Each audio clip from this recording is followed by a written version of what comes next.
कुपवाड़ा में एक और आतंकी का घर विस्फोट से उड़ा दिया गया है। लश्कर आतंकी फारूक अहमद का घर कैसे जमींदोज किया गया, वो तस्वीरें अब हम आपको दिखाने जा रहे हैं। अभी खास बात यह है कि ये आतंकी छिपा बैठा है पाकिस्तान में ही। इसका नाम है फारूक अहमद और इसके घर को उड़ा दिया गया है। ये तस्वीरें आप देखिए, पाकिस्तानी सेना के साथ मिलकर काम कर रहा है ये आतंकी फारूक, जिसका घर जमींदोज कर दिया गया है। और ये कोई पहला आतंकी नहीं है जिसका घर जमींदोज किया गया है।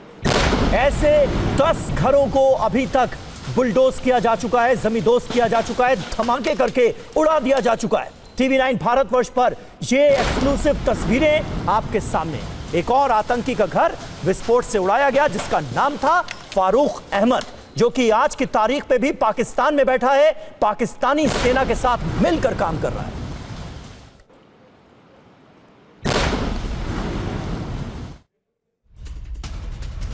और देखिए, पहलगाम हमले के बाद आतंकियों के खिलाफ बड़ी कार्रवाई की जा रही है। कश्मीर में आतंकियों के 10 घर मिट्टी में मिलाए गए हैं। जी हां, 10 घर जमींदोज किए गए हैं आतंकियों के।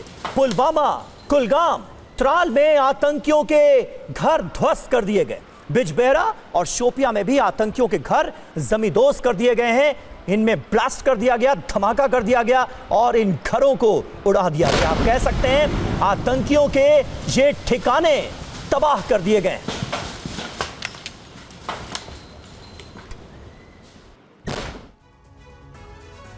और हमारे साथ इस वक्त जितेंद्र शर्मा हमारे सहयोगी जुड़ रहे हैं। शोपिया में अदनान डार के घर से वो इस वक्त हमारे साथ लाइव मौजूद हैं। जितेंद्र, किस तरह से देखा जाए इस रणनीति को, इस स्ट्रैटेजी को, जहां एक के बाद एक अब तक आतंकियों के कुल 10 घरों को, या कह सकते हैं 10 ठिकानों को किया जा चुका है जमींदोज और इन्हें ब्लास्ट करके उड़ा दिया गया?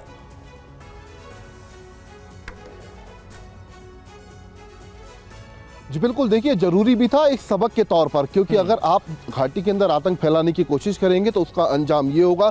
ये मैसेज देना बहुत जरूरी था और लिहाजा अब तक 10 ऐसे घर हैं, 10 आतंकियों के घर हैं जिनको पूरे तरीके से ध्वस्त कर दिया गया है, जमींदोज कर दिया गया है। दरअसल 22 तारीख को जब पहलगाम में हमला हुआ, उसके तुरंत बाद 23 अप्रैल को बाकायदा एक 14 आतंकियों की लिस्ट अपडेट की गई। ये लोकल आतंकी थे जो कि घाटी के अंदर एक्टिव थे, लिहाजा अब इन्हीं आतंकियों के खिलाफ कार्रवाई की जा रही है। इनके जितने भी जो करीबी हैं उनसे पूछताछ की जा रही है और जो इनके घर हैं उनको ठीक इसी तरीके से जमींदोज किया जा रहा है।